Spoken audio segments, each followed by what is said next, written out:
still counting. It's going to be at least 1.2. It's whether we get to 1.3, which is our stretch goal. Yeah. Participation, though, is going to be in the mid-20s. Got to figure out what happened. What? We got to figure out what happened. Yeah. I don't know why that's another drop. My class is struggling the next few years. So,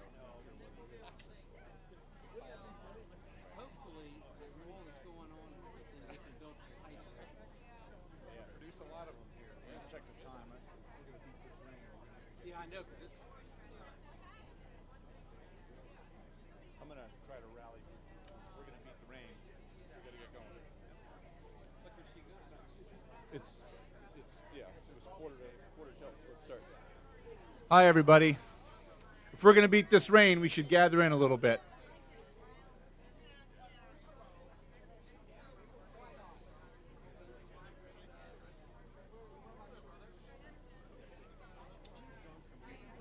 What? Okay. I'm not going to start without him, Tom. That would be rude.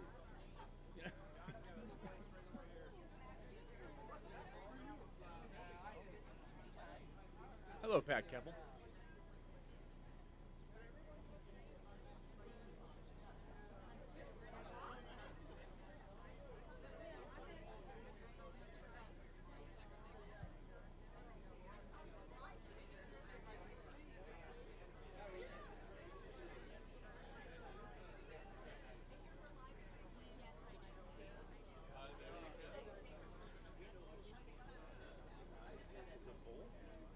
I'll go ask. I should. Yeah, I'm going to do the same. Let me just double check.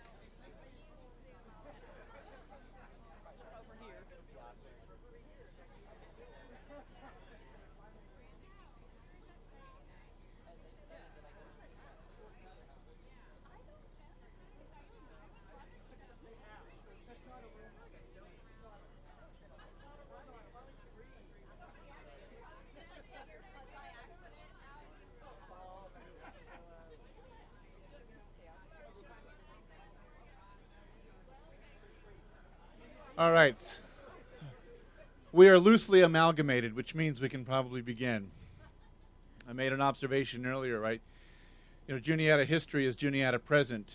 The Keppels and John Dale are at a groundbreaking. So, well, good afternoon, everyone. I'm Gabe Welsh, Vice President of Advancement and Marketing here at Juniata, and it's my pleasure to be the host for you all here for this special moment. We are keeping our eyes on the skies today.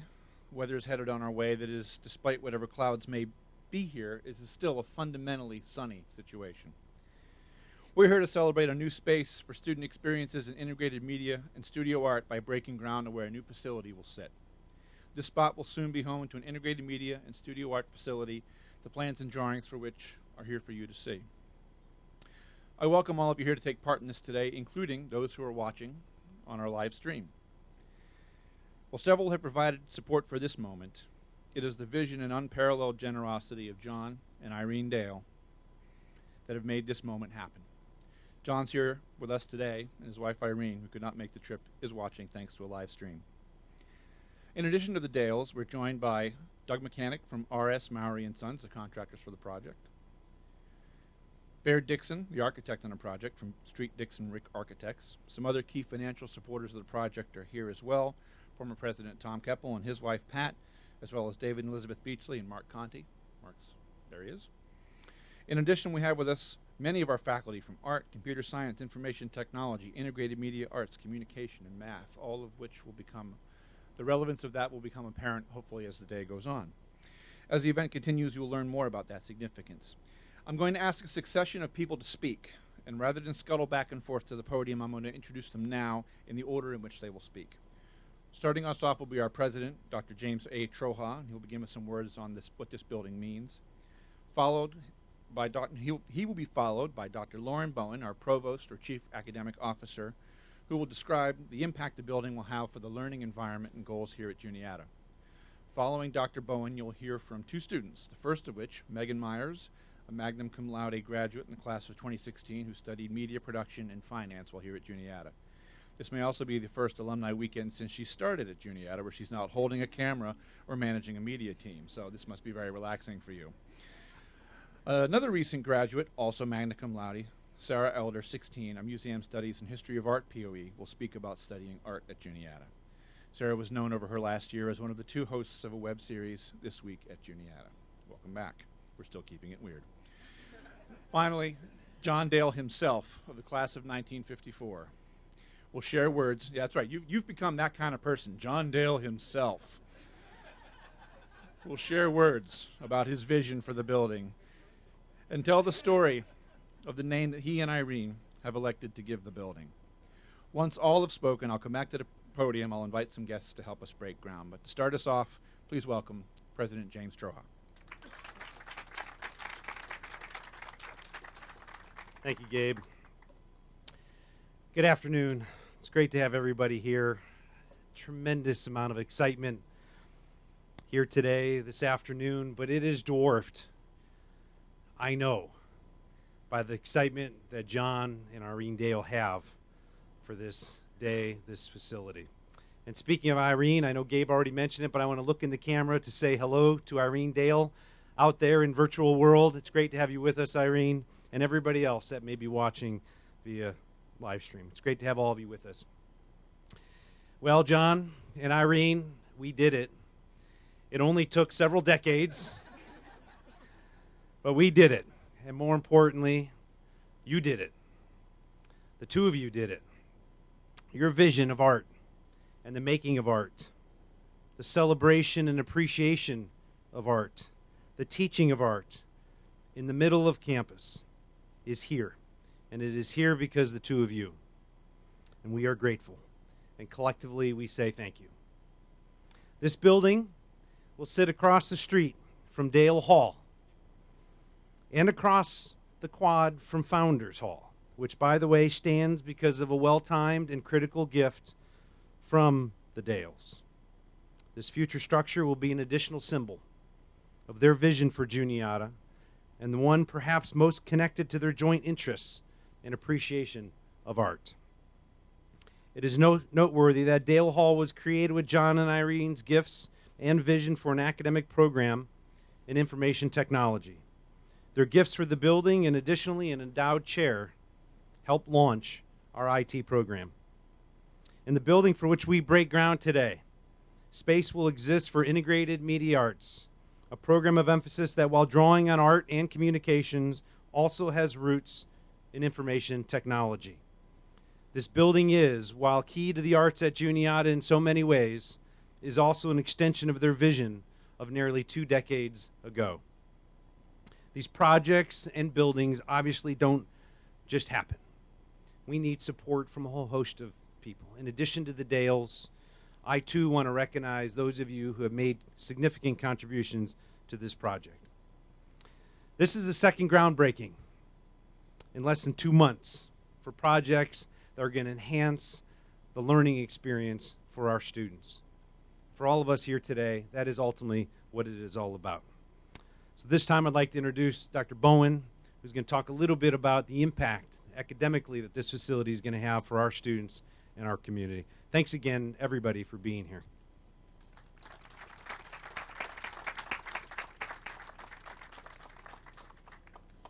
This isn't going to work for me. I too would like to say welcome. Thank you for being here.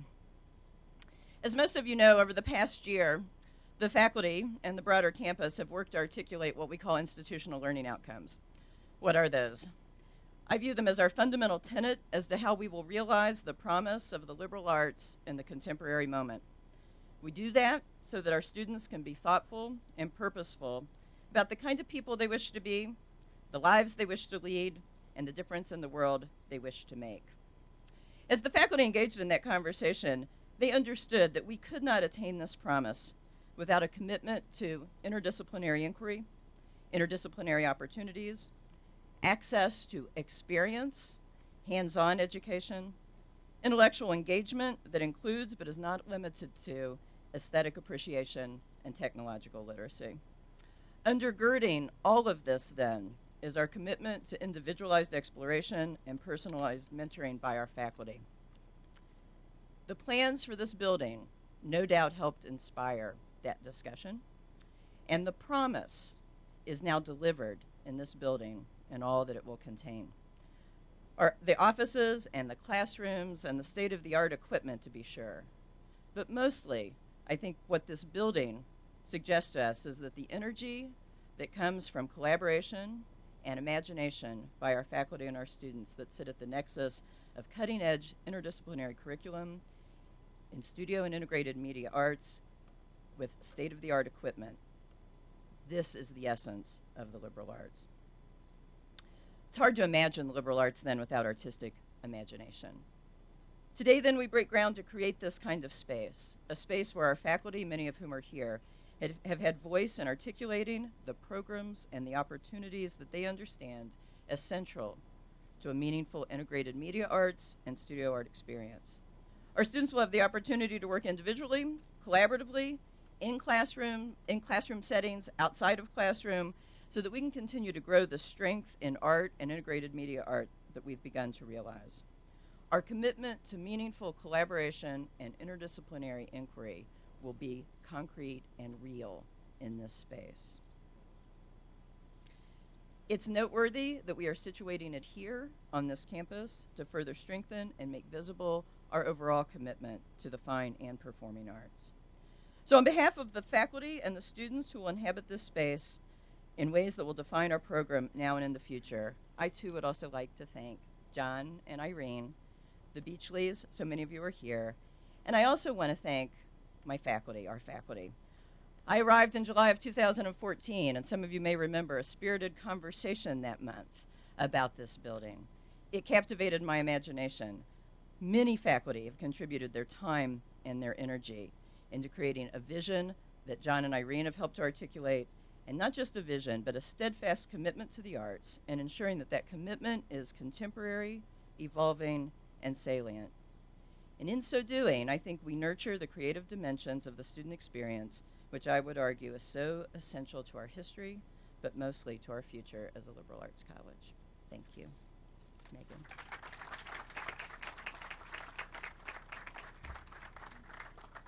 Now that I'm not behind the camera, I'm going to talk to you about my time behind the camera. So when I was looking for colleges, I was looking for a school with an excellent pre-law program, and Juniata fit the bill. However, after one semester of politics classes, I realized I was missing something. I went to my advisor and I said, I really miss making things. I made videos all throughout high school and I wanted to pick it back up. What I initially thought was going to be a hobby quickly turned into a lifestyle. I changed my POE to integrated media arts, now individualized to media production, and I started my job in the digital media studio. By my sophomore year, I produced or had a hand in over 100 marketing videos for Juniata College. I was fascinated by my media courses, and I started to see how business, art, English, and science were all connected by media. Can anyone say liberal arts? The generous and tight-knit digital media community opened many doors for me, both here at Juniata and in the world. With a reference from a Juniata alum, I had the opportunity to work at a production company in Austin, Texas. I made many connections and worked on videos for companies like Dell. Soon after Texas, I went abroad to a film program in York, England. My mentors continued to provide guidance and support. I did many interesting things while I was abroad and worked with many different people. But the coolest moment, I would have to say, is when I realized that it took me leaving Juniata to understand how much I have learned. By being a part of the IMA program, I felt like I could take on the world. For my honors thesis during my senior year, I attempted to do just that. I decided to write, direct, and produce a short film titled No Experience Needed. With the help of 9 IMA students working on the film for academic credit, we went through all 5 phases of production. We planned for 6 months and raised over $1,300. We shot 9 scenes in 6 locations in 4 days. After an entire year of planning, we premiered the film at the Liberal Arts Symposium this past April. After all of Sill Boardroom was completely filled to see our work. I was not only humbled by the experience, but I was grateful to have had the opportunity to work and learn from these talented IMA students. We learn everything from our professors and mentors, but the ability to collaborate with each other has always been my favorite part of this program. Having the IMSA building will not only give IMA students a home, but it will be an incubator of many talented projects to come. Although I feel more than prepared for the work world, my experience is only the start of what IMA has to offer. The studios and classrooms will give our students new state-of-the-art facilities. The equipment will set our students apart with the type of work they are able to produce. Although what the building offers is essential to the program, the students are beyond talented and determined to make amazing work. Trust me, I know them. This new building will continue to put integrated media arts and studio art in the forefront of people's minds when they're looking for talented, skilled artists. As a recent alum, I am honored and privileged to have my media production degree, and I am excited to see how the program continues to grow with this new building. Thank you.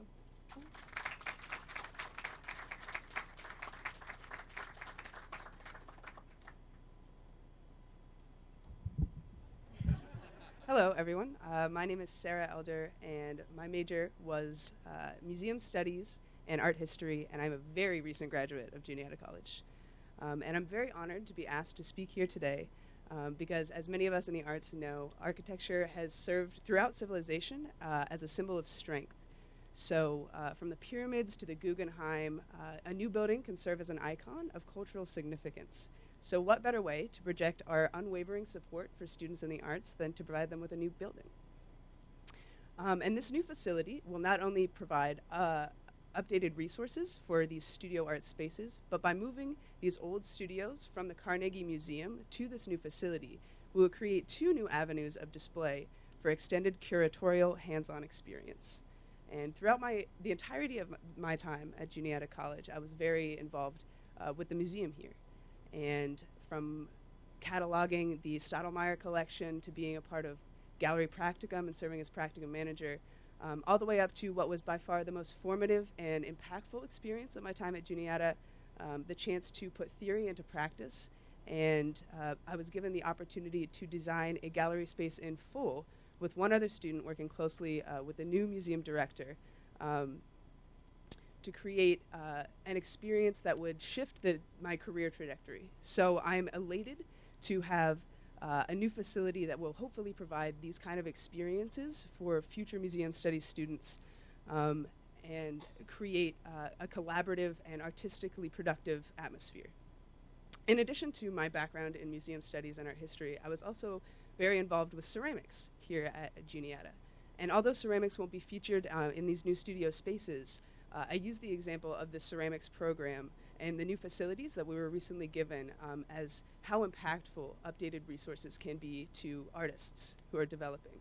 So in recent years, the ceramics studio was moved from its former location up by where Nathan Hall currently resides down the street to the basement of the J-Cell Business Incubator.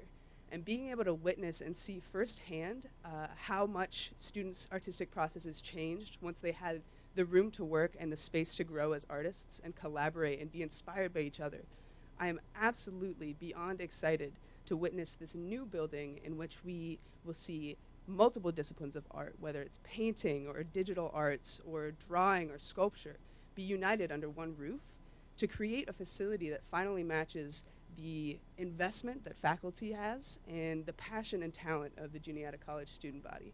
So thank you immensely to John and Irene Dale in their generosity and their vision in making this new building a reality. Thank you.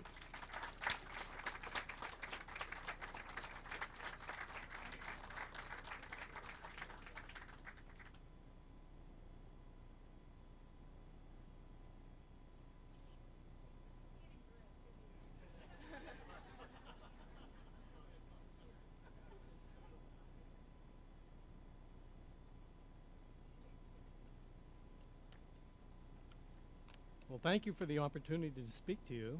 It's quite an honor. And it's a wonderful day for Juniata. I will say that. We're getting our own media and studio arts building.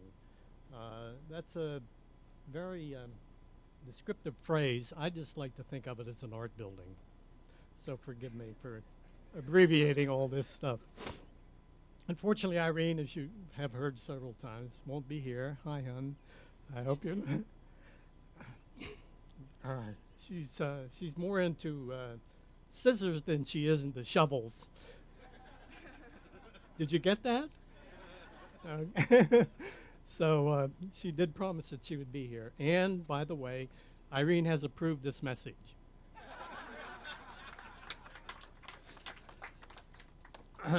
The history of an art building here at Juniata goes back a long way, at least for 90 years.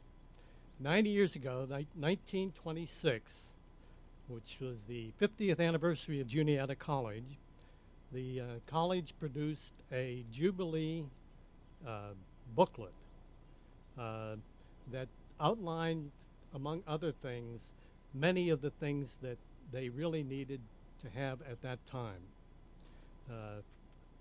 with costs. For instance, they wanted to raise some money for the endowment. They wanted to raise money for a new men's dorm. And they wanted to raise money for a building for the art department. This is 90 years ago. And the price at that time was $60,000. We missed the boat there.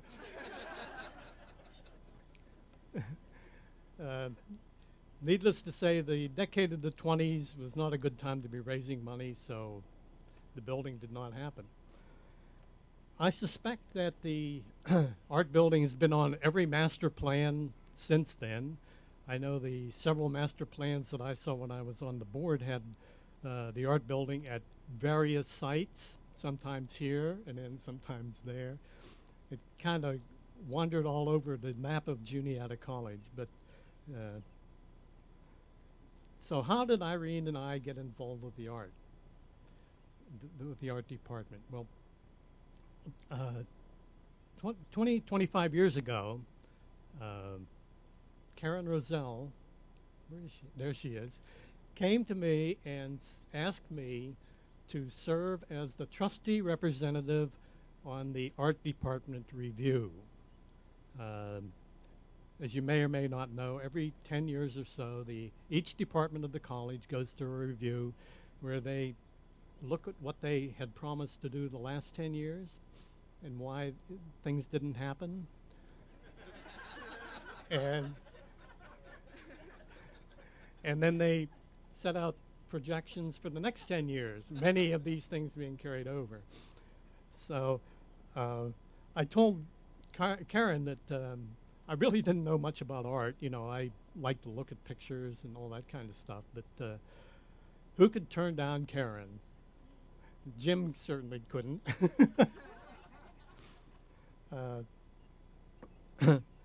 I don't think I contributed a whole lot to their review, but I did find out one thing. The state of their facilitation was abominable. The painting department was in the basement of the museum. The lighting there was pretty poor. The air conditioning, the ventilation was really bad. They could not even do art painting there.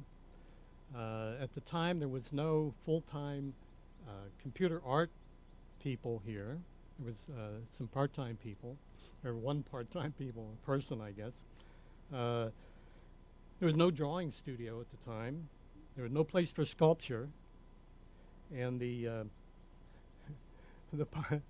pottery studio was adequate, but a little cramped, you might say.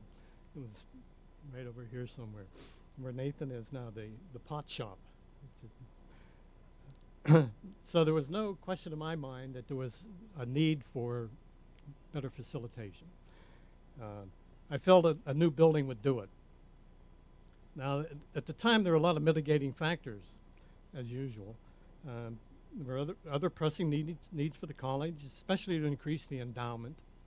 We're starting the IT the information technology program, so the art building took a back seat. Actually, it took more like a rumble seat. I was able to bring up the art building, the need for an art building at a lot of the trustee meetings, just to kind of prod their give them a little impetus and maybe thinking about it a little harder. Finally, in 2008, 8 years ago, there was what I considered really a breakthrough. We had a meeting here on campus, and there were some significant decisions that were made at that time. For the first time, I saw the faculty request for space. They did what I would call a mathematical analysis. They would say, like a painting section needs 8 square feet or whatever, and we can handle 500 of them. So we need no, we can handle 8 or 10 of those at a time. So they were able to quantify the spaces they needed for each of the different elements that have been mentioned here before. And naturally, they didn't get all those things, but at least it was a basis for negotiation. Some other things that happened at that meeting, the decision was made mostly by our architect here that we needed we needed a 2-story building. And the third thing that happened most significantly, I think, was we went through different options as to where the site would be. We went through 5 options, different places around campus where this building could be housed. Some of them that I do remember, one was at Baker House. Another one was I. Harvey House. Finally, we came to option 6. That's right here. Now, to me, I think this place is pretty much an ideal location in many respects.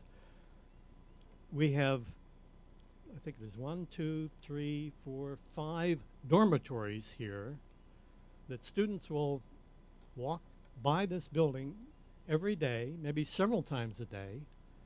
We have cloisters right there that can look over this place, and we have several Pink House and some other buildings back here, that are very close to this place.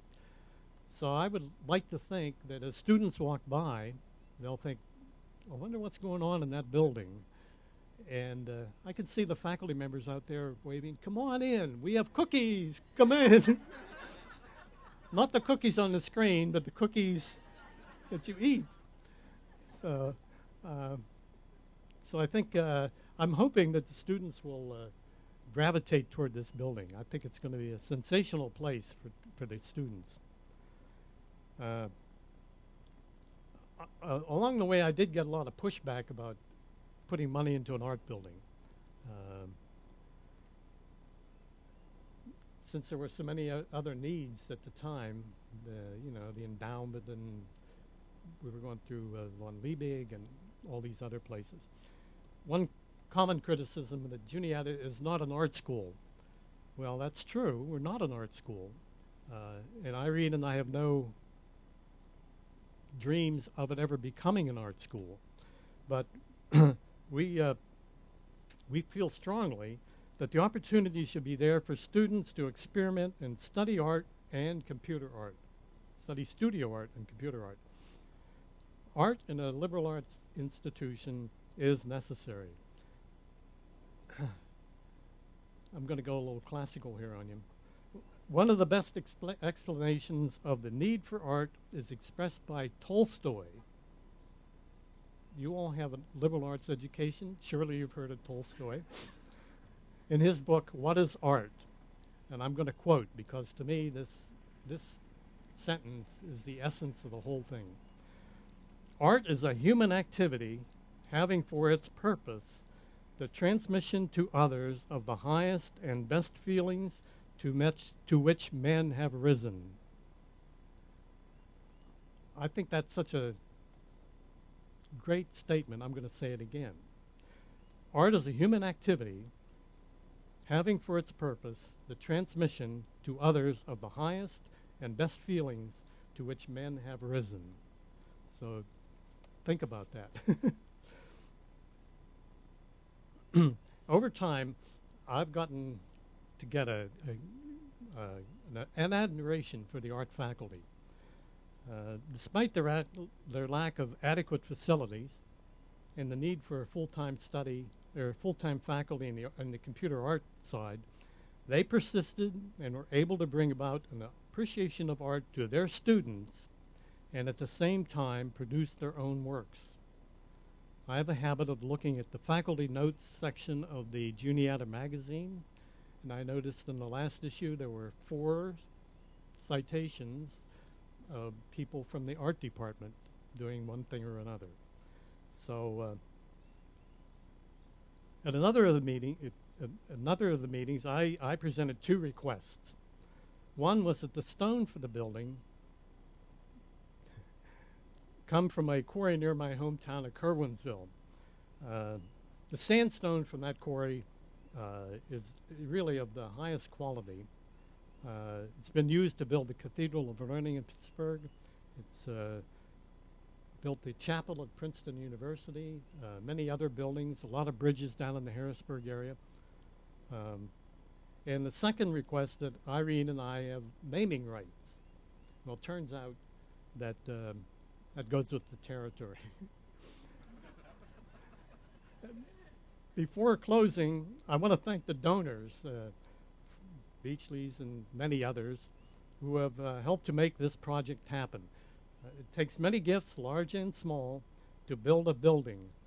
I would also like to thank the several members of the administration who have kept Irene and I informed and have challenged us to with alternatives. Some of the alternatives, well, they were, I don't know.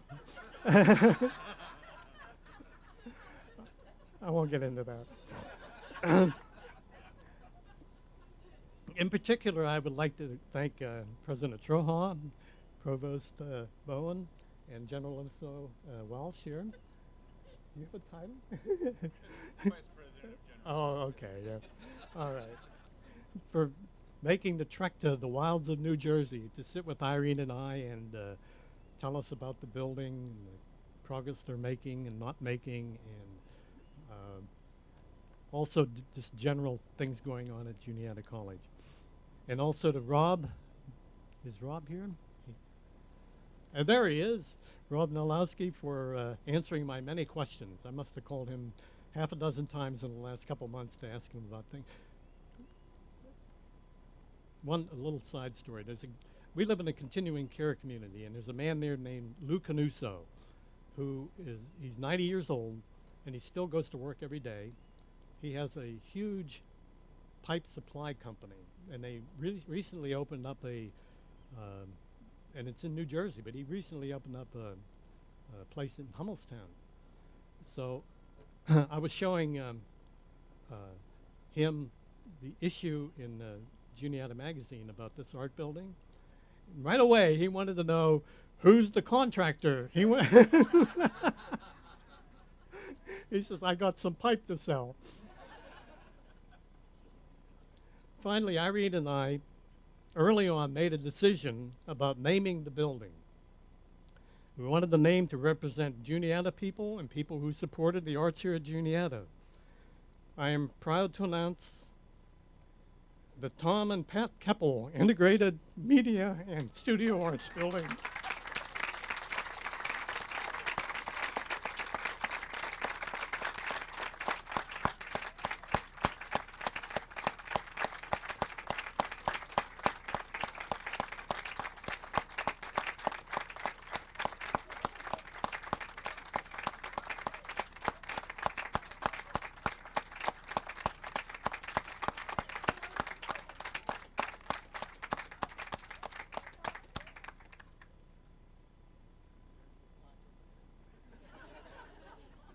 We'll make something a little more water resistant, Keppels. So. Well, between the awards ceremony earlier today and this moment, I'm going to be dehydrated by the end of the day. Thank you, John. Thank you to the Keppels, the Beachleys, and all the other people who are making this possible. So now, This is the part where we break the ground, which is where the event gets its name. So I'd like to invite the following people forward to line up at the site and put on your protective headgear and grab a shovel. John Dale, obviously. Irene, I hope you're digging in spirit at home. Tom and Pat Keppel. David and Elizabeth Beachley. Dr. Troha, Dr. Bowen. Make sure you get many pictures of everyone with their hats. I'll remind people as they're getting suited up that there is a reception after this. Because of the rain being on and off, we have moved it to the Juniata College Museum of Art, Carnegie Building, over there. For those who wish it, we have a shuttle. It's also a short walk, but there may be people who have movement needs, so we have a shuttle here for it. So there's that. Now, before you all dig, as is the tradition at Juniata, I will invite Dave Wachowski, the Juniata College chaplain, to the podium to provide a blessing prior to the shovels breaking the soil.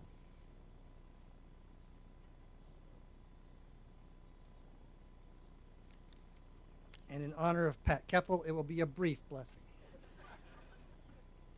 You pause with me as we prepare to break ground today. We pause today in the presence of the spirit of creation and creativity. We pause to reflect on the importance of what we are doing and to bless this newest endeavor to strengthen the education offered here. For as our hands turn over new soil, we recognize and we celebrate that we are participating in the process of planting seeds and are beginning the preparation of this space and ourselves for the new growth that will emerge in time.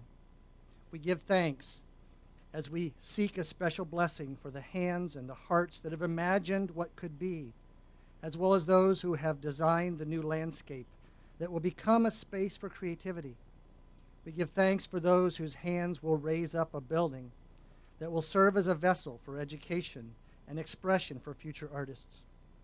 And we pray this day that this space may truly become a sacred space, a studio where future generations will be free to explore who they are and be empowered to discover new ways to imagine and then engage the ever increasingly diverse and rich palette of the world around us from which to draw their inspiration.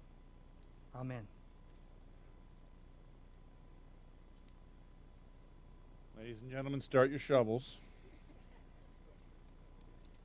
Now, when you do this, I want you to do so artfully. Okay, go ahead.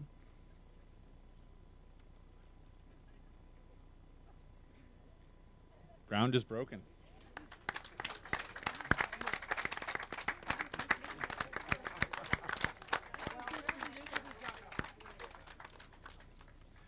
That concludes our event. We're thankful to all of you who've worked to make this moment a reality and for everything that's yet to come.